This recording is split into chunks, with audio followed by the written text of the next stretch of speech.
Hey,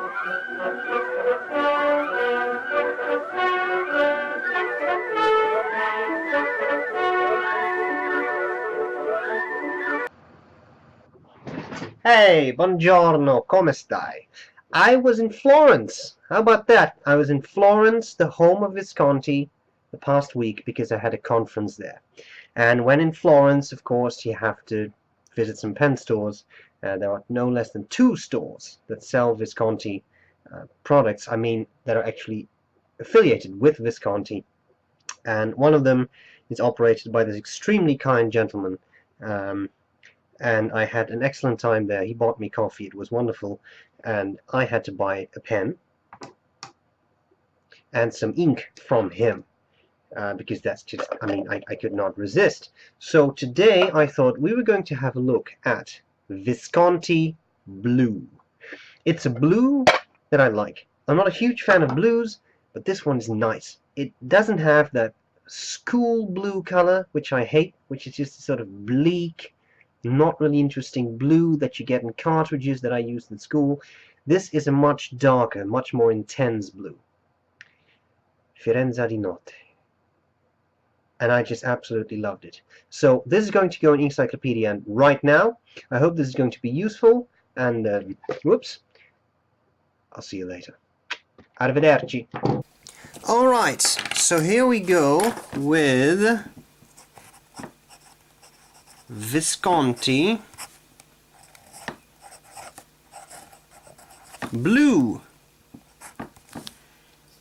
Let's start with a bit of fine writing. The quick brown fox jumped over the Duomo. One of the main sites in Florence is the Duomo, the cathedral, Renaissance cathedral, big dome, hence Duomo. I have climbed all 425 steps, and I can tell you it is completely worth it. The view is quite magnificent.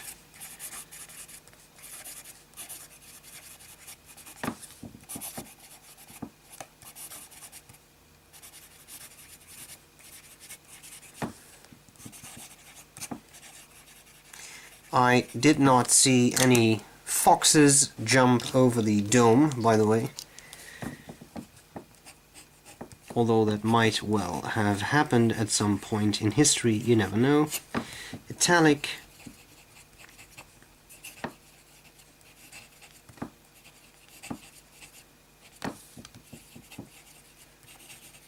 the Duomo.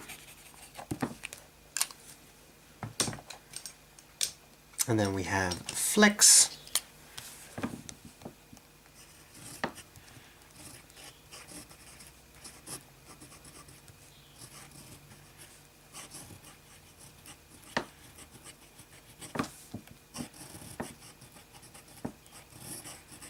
As you can see, the ink flow keeps up well. Of course, at that moment it starts to railroad.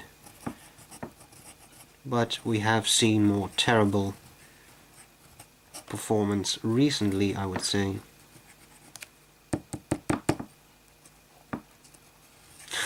And then the pen stops writing.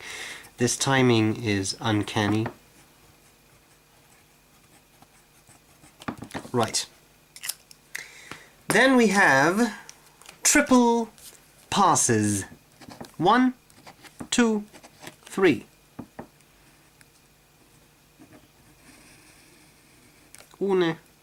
Uno, due, tres? I forgot. My Italian isn't that awesome. And then we should do a couple of tests. While we are at it, why don't we create a nice little letter there.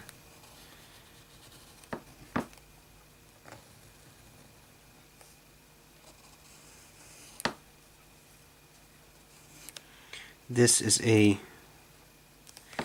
mixture of Gothic and foundational. Got to remain original after all. Then I shall do a little bit of medium writing.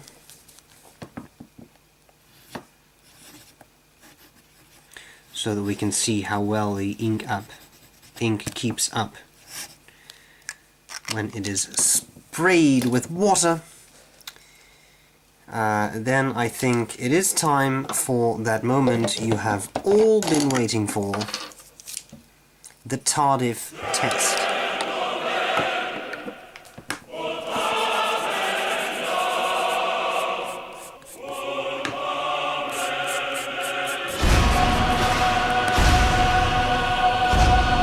A beautiful night blue color, I would say, and the brown benchmark. Now that is stunning. Stunningly beautiful blue. I'm going to close the bottle. These tip over fairly easily. Just cleaning my desk of some Visconti Blue. Alright, there we are.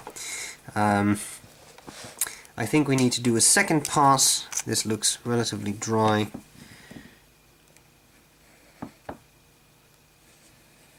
There we go. And while this is drying, I think this is dry, yes, that means we can have a look at the bastard brush.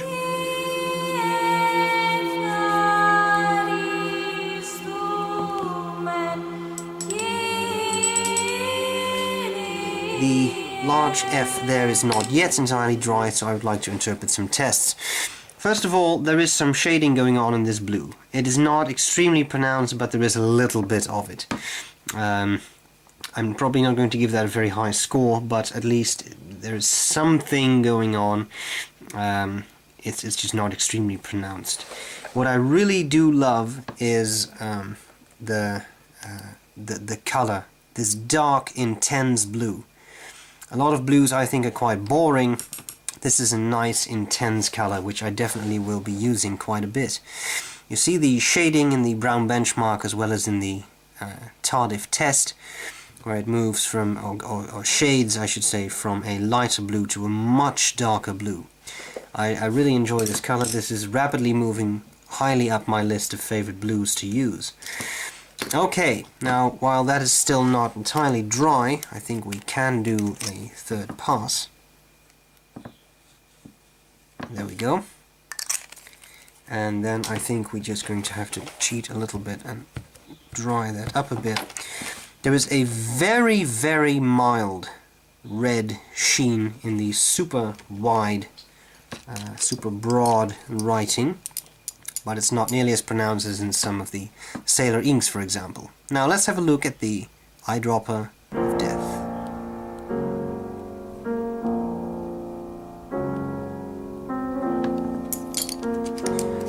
Alright, let's see what happens there. And then I think we can start to work on our score card. What about cleaning? Full marks, I've had no issues.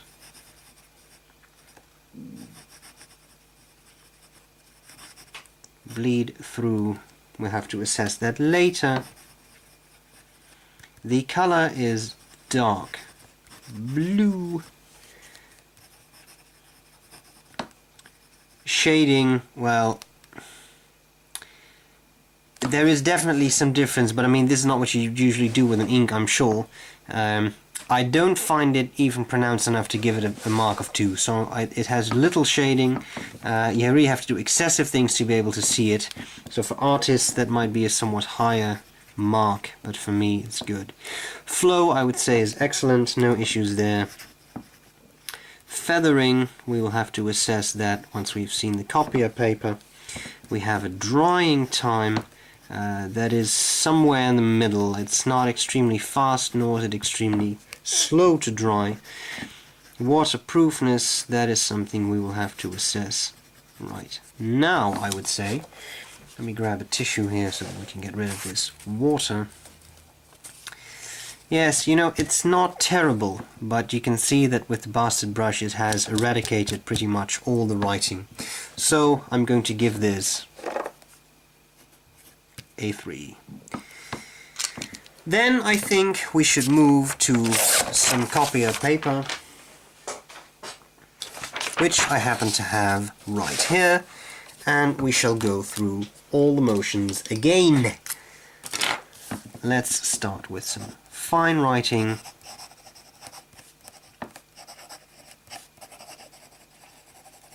That is the Duomo scene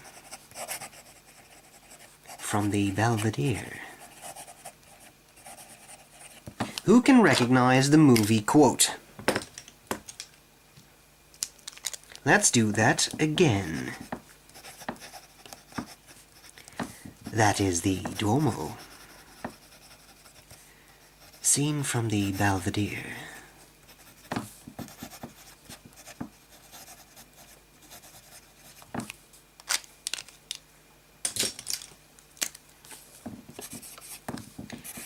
That is the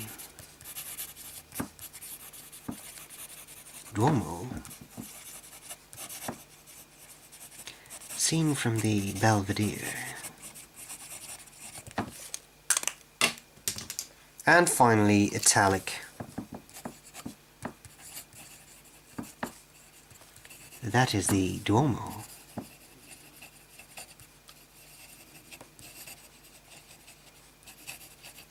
scene from the Belvedere. Belvedere. And of course we should do some flex writing.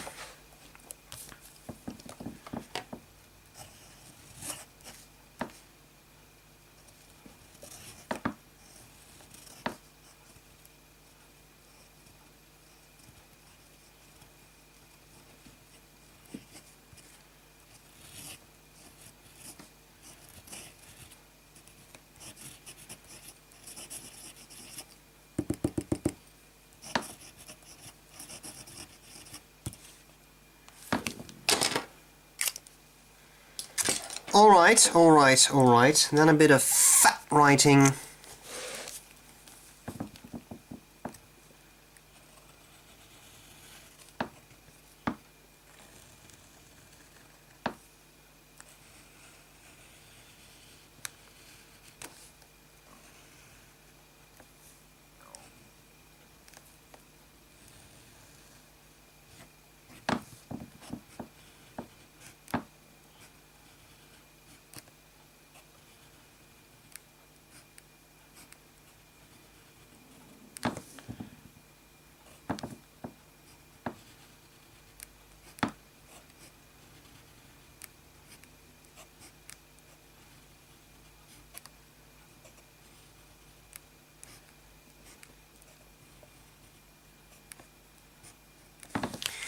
Duomo.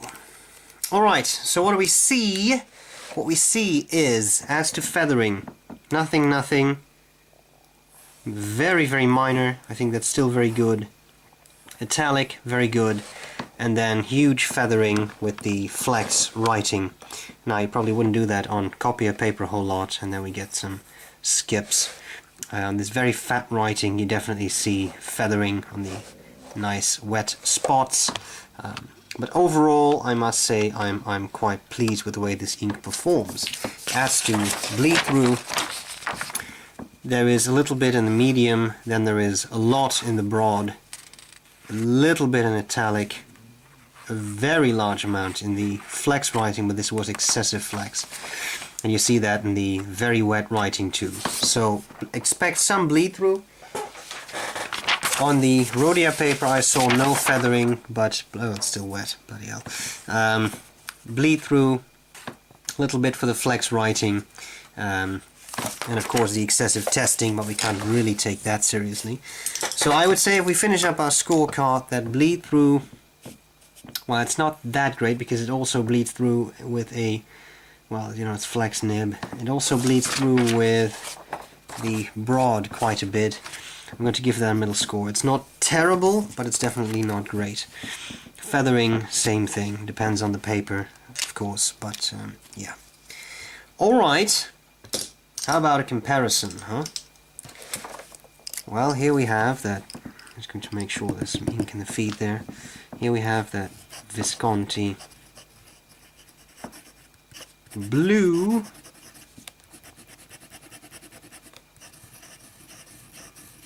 See, once you get a good flow going, it works fairly well, I was going to say, until you do that. You have to get flow going again. Well, we've seen that the ink can flow. I was going very fast and flex nibs, it's always an issue. I wanted to compare this to my Ultimate Blue, not because it's so spectacular, but just because it is so well behaved. Waterman Florida, aka Serenité, aka Serenity. Just a tad lighter. I think the Visconti is even a little bit more blackish. It's not a blue-black, but it has a really deep night sky color. Okay, and this pen just gives up. Squeeze a little bit of ink into the feed there. Alright, well, it's not going to like that, but there you go for your comparison. So that's a very nice, cool blue too. Very well behaved, just a bit bluer, but I love this Visconti Blue. I think it's a really cool color. So there you have it, Inkcyclopedia entry for Visconti Blue. I hope this was useful, and I'll see you later. Bye bye.